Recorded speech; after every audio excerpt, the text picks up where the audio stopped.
Assalamualaikum warahmatullahi wabarakatuh. Perkenalkan, nama saya Muhammad Iwan Ramadan dari program studi manajemen pendidikan dengan NIM 2110121444048. Di sini saya akan menjelaskan gaya komunikasi, teknik komunikasi, dan hambatan komunikasi. Yang pertama ada gaya komunikasi. Gaya komunikasi adalah cara seseorang berinteraksi dengan cara verbali dan paraverbali untuk memberikan tanda bagaimana arti yang sebenarnya harus dipahami atau dimengerti untuk mendapatkan respons atau tanggapan tertentu dalam situasi yang tertentu pula. Gaya komunikasi dibagi menjadi 6 menurut Stewart L. Tubbs dan Sylvia Moss. Yang pertama ada gaya komunikasi mengendalikan.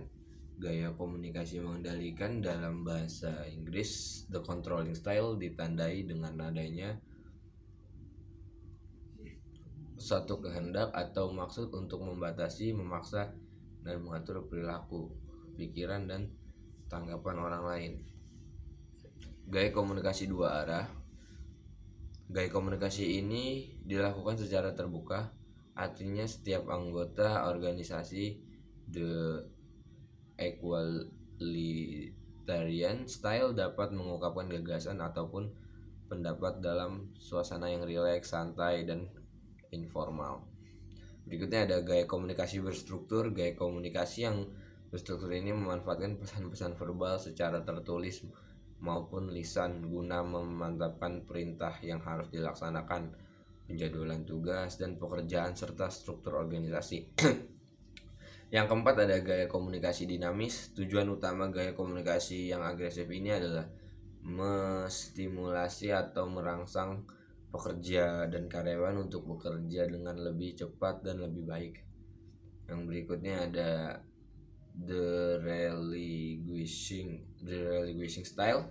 Gaya komunikasi ini lebih mencerminkan kesediaan untuk menerima saran, pendapat, ataupun gagasan orang lain daripada keinginan untuk memberi perintah, meskipun pengirim pesan mempunyai hak untuk memberi perintah dan mengontrol orang lain. Yang terakhir ada the white drawal style. Akibat yang muncul jika gaya ini digunakan adalah melemahnya tindak komunikasi. Artinya tidak ada keinginan dari orang-orang yang memakai gaya ini untuk berkomunikasi dengan orang lain karena ada beberapa persoalan ataupun kesulitan antar pribadi yang dihadapi oleh orang-orang tersebut.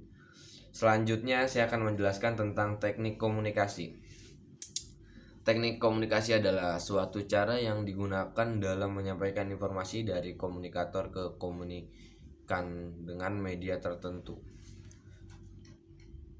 Teknik komunikasi terdiri dari 4 bagian, yaitu berbicara dengan baik, selanjutnya ada diam, simak, dan dengarkan dengan sesama. Yang ketiga ada sesuaikan dengan konteks. Yang keempat yaitu dengan gestur tubuh. Selanjutnya ada menyisipkan humor, jangan terlalu self-center. Berikutnya ada mengendalikan emosi, dan selanjutnya ada berbesar hati. Jadi total teknik komunikasi itu ada 8 macam. Selanjutnya ada hambatan komunikasi. Hambatan komunikasi adalah segala bentuk gangguan yang terjadi di dalam proses penyampaian dan penerimaan suatu pesan dari individu kepada individu yang lain, yang disebabkan oleh faktor lingkungan maupun faktor fisik dan psikis dari individu itu sendiri. Yang pertama ada hambatan pribadi. Hambatan personal atau pribadi merupakan hambatan yang berasal dari ranah afektif, perasaan, atau mental seseorang yang melakukan komunikasi. Salah satu kecil dari hambatan pribadi adalah ketika suatu individu yang memiliki sifat pemalu dan sukar untuk berekspresi.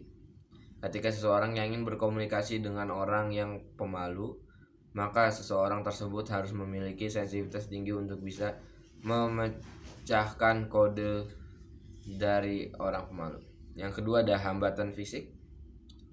Hambatan fisik merupakan sesuatu yang berhubungan dengan wujud atau tubuh manusia. Contoh hambatan fisik dalam komunikasi adalah individu yang memiliki keterbatasan fisik seperti tunawicara, tunarungu, dan lain sebagainya. Yang selanjutnya ada hambatan usia. Hambatan usia adalah hambatan komunikasi yang berkah pada jarak usia antara komunikator dengan komunikan. Jarak usia ini tentu sangat berpengaruh karena dari segi bahasa dan lingkungan yang terus berkembang. Selanjutnya ada hambatan budaya. Komunikasi yang dilakukan setiap individu, kelompok, organisasi, dan sebagainya tentu mempunyai latar belakang kultural tertentu, di mana di dalamnya terdapat disimilaritas yang terlihat seperti nilai, perilaku, kepercayaan yang dijunjung.